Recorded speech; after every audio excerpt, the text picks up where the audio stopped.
যে যারা চাঁদাবাজ করছে বা যারা চেষ্টা করছে কারণে কিন্তু পিরোজপুরের অনেক নেতাকর্মী কিন্তু বহিষ্কৃত হয়েছে। একটা জিনিস চিন্তা করবেন, বিশেষ করে 5ই আগস্টের পরের থেকে মব নামক একটি বস্তু ফেসবুক থেকে শুরু করে প্রত্যেকটা জায়গায় কিন্তু এই মব নামক বিষয়টি চলে এসেছে। 1 নম্বর। 2 নম্বর হচ্ছে বাংলাদেশ জাতীয়তাবাদী দল পুঁজিবাদী সংগঠন। এই পুঁজিবাদী সংগঠনে এখানে বিভিন্ন ধরনের মানুষ থাকবে। কেউ ফয়দা লুটতে আসবে, কেউ তারেক রহমানের 31 দফার বাস্তবায়নের করার জন্য নিজের জীবনকে উপেক্ষা করেও তিনি বাস্তবায়ন করতে চাবেন। কিছু নেতা, কিছু কর্মী থাকবে তারা এদিকেও নাই, তারা ওদিকেও নেই। আমি একটি কথা বলতে চাই, 5ই আগস্টের পরে বাংলাদেশ জাতীয়তাবাদী দলের বিরুদ্ধে যে সমস্ত চাঁদাবাজ, ভূমি দখলবাজ, টেন্ডারবাজের নাম এসেছে, আপনারা এগুলার পিছনে গিয়ে সাংবাদিক আপনারা দেখবেন তার ম্যাক্সিমামই কিন্তু হচ্ছে অপপ্রচার। হ্যাঁ, আমাদের ভিতরে কিছু এরকম দোষ ত্রুটি অবশ্যই থাকবে। আমার নেতা কখনো অস্বীকার করেনি বিধায় তিনি ইতিমধ্যে প্রায় 1400 থেকে 1500 নেতাকর্মীকে বহিষ্কার করেছেন। আমরা এটাকে একটা কিন্তু পজিটিভ সেন্স হিসাবে আমাদেরকে দেখতে হবে যে আমার নেতা তিনি আসলে এটাকে প্রশ্রয় দিচ্ছেন কি দিচ্ছেন না।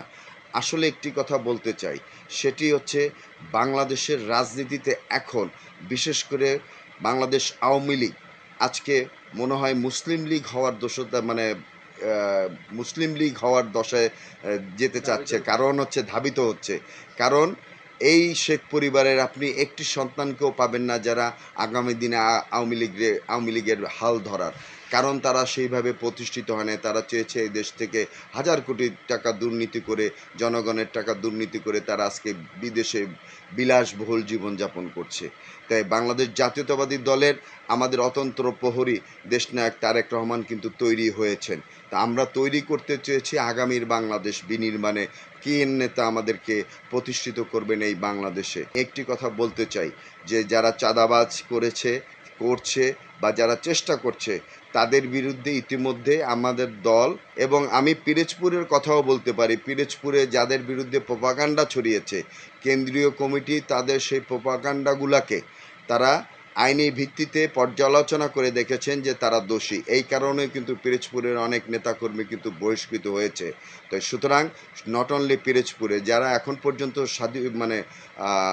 সাধু হতে পারেননি, যারা এখন পর্যন্ত শুধরাতে পারেননি, আমি তাদের প্রতি আবেদন করবেন, আসুন ত্যাগী নেতাকর্মীদের সাহায্য সহযোগিতা নিয়ে আমরা অবশ্যই এই পিরোজপুরকে সাজানোর চেষ্টা করি। এই দিকে চাঁদাবাজদের টাকা, আওয়ামী লীগদের টাকায় আমরা আমার দলকে পরিচালিত করব বা আমার পরিবারকে পরিচালিত করব, আমি সেইটার ব্যাপারে সম্পূর্ণভাবে ঘৃণা পোষণ করি।